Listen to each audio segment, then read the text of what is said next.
জানালো আমাৰ ভালো ভালো কিন্তু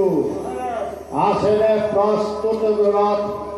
দম্পতি বিদায়েৰ ভাবে প্ৰস্তুত মহাৰাজ কৰোনাৰ সন্মুখত মই যথাযোগ্য ৰথৰ কৰিছোঁ ব্যৱস্থা বলা বিত্তবৰ নিজে মই পাক জৰি ধৰি আনন্দ মনেৰে ৰথ সঞ্চালন কৰি থৈ আহোঁ দুয়োকে বহু দূৰত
মনত পৰিছে আজীৱৰ সেই ধৈৰ্য আনন্দ বাপুৰে পাহৰা হৈ পাহৰিছো নিজৰ এই স্বত ভৱিষ্যত সাৱধানী কৰি দিছে আকাশবাণীয়ে শুনাই দিছে আজি কংসৰ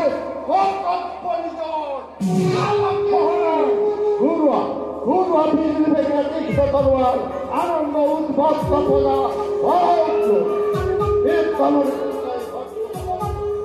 করা থাকে বলে নটাল হাতিতে মধ্যে আগে মেরি দিয়া দূরে দূরে প্রদা সমুদ্র আনন্দ উৎসব আদি হোক